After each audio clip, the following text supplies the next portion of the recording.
How far did you go? You can't go anywhere. It's a museum. Oh, so it's an internal journey, is it? You can go sort of a couple of 100 yards, stop, a couple of 100 yards back. And this is all within the building? No. It's outdoors, but within the property. It doesn't. You don't access the national network because you just get in the way of the younger trains. They're in such a terrible hurry. Oh dear, says the old steam chain. Why is everyone in such a rush? It's because the network's so terribly underfunded.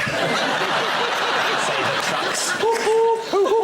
Who's this coming through? It's a young engine. Get out of my way, David. I've got important letters to deliver. The engine's very angry, said David Mitchell.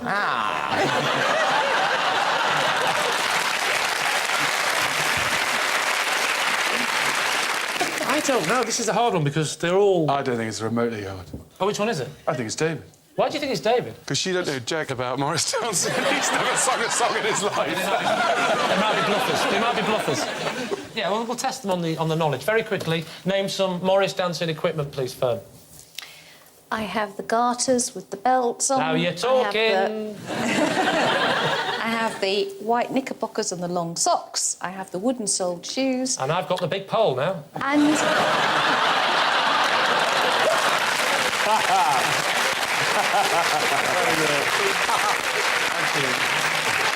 Now, let's look at Ken. Does Ken look like a Morris dancer, yes or no?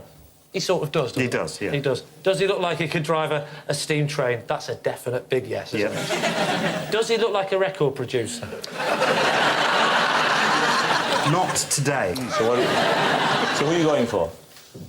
What'd you think? Well, it's not Richard. There's no conviction in what he's saying. He's no conviction in the Spice Girls movie, but he did that.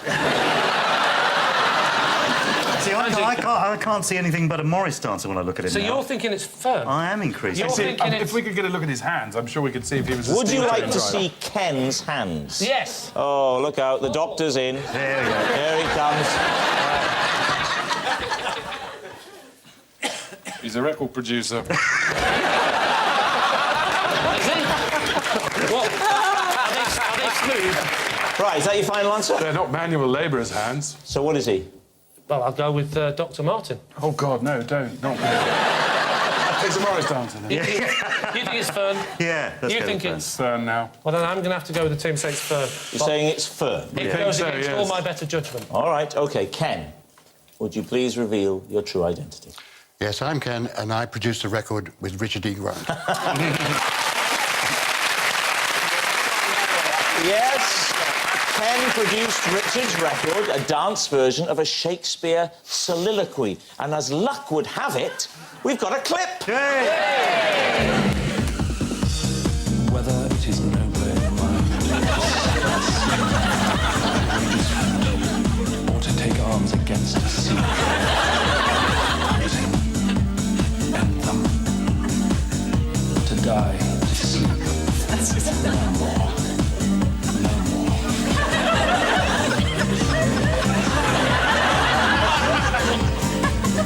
Is the question. Well, unbelievable. Ken, thank you so much for coming on. Ken. Wow. Which brings us to our final round, quick-fire lies, in which our panellists lie not only through their teeth, but also against the clock. And we start with... Lee. There was a saying in my old school, if Lee Mack can pass his geography O-level, then anyone can. It's eminently plausible, David, but is it true? I mean, in what way did it constitute a saying? I mean, Well, I'm it sure wasn't- somebody could have said it. Yeah, it but does that wasn't- make it a saying? I'll be honest with you, it wasn't on the coat of arms of the school. Apparently, it was said for a few years after I left. What was it about your approach to geography that led your geography teacher to think you were pretty much the worst person at geography on earth? Well, because we used to do mock O-levels the year before, and I failed it badly.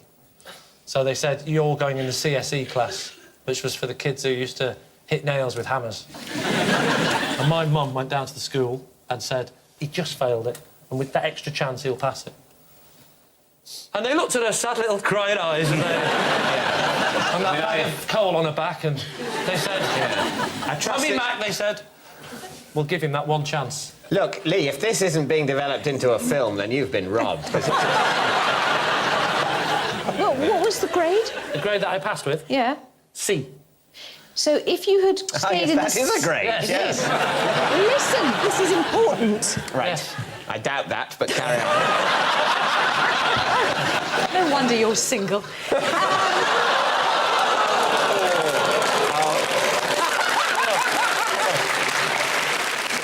So, Lie. Lie. Lie. Lee. Lee? What? No, that's the name of your Vietnamese bride.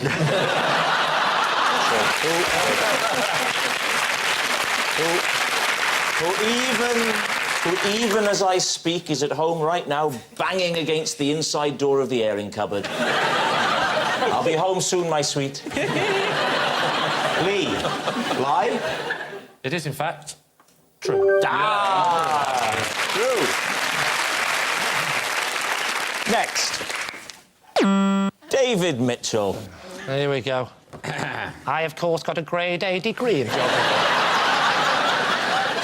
What did you say? You know what I said. I said it wrong. Just read it out.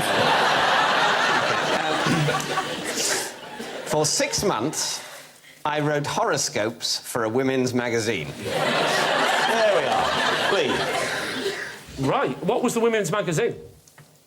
Got him at hurdle number 1. Top Santé. What? What women's magazine is that? That's a magazine, the definitely. Have you heard of Top Sunset? No, it's I like have. Christmas mag. What is You it? not heard of it? Top Have you heard of it, Richard? No. Have you heard of it? David? Oh, yes. There we are, thank Yes. goodness. We've not heard of it, have we?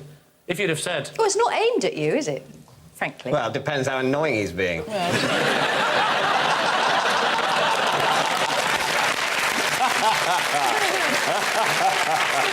So what is Top Sunset? It's a sort of magazine that you see in dentists' waiting rooms. How long ago was this? I think about a year and a bit after I'd graduated. So, The bleak years, as we call it. Was it the only contribution you made to this august publication? it was, yes. Why did they think you were the man to do this job? Well, a friend of mine... Lying. All right.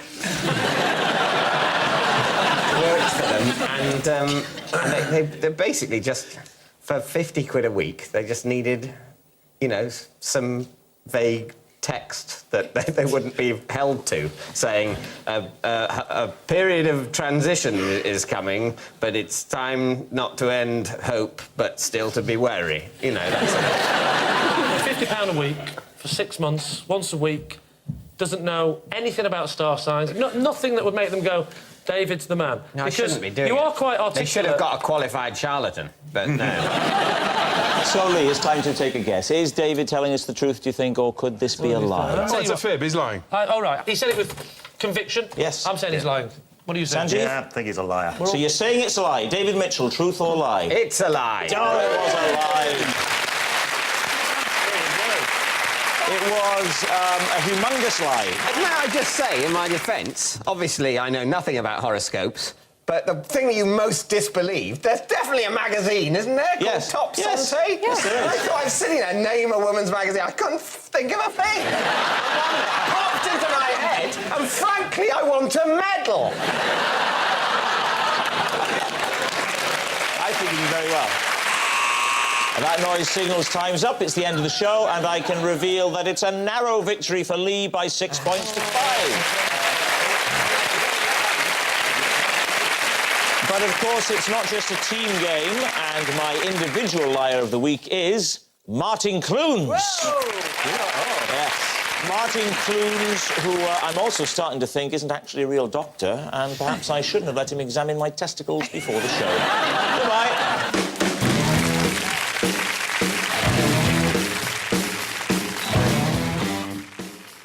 Well, why not you? Unless you haven't bought a ticket, it's the National Lottery. Friday night draws next on BBC One. And mocking David Cameron and David Cameron, there's more comedy with Dara O'Brien and the guys on BBC Two now.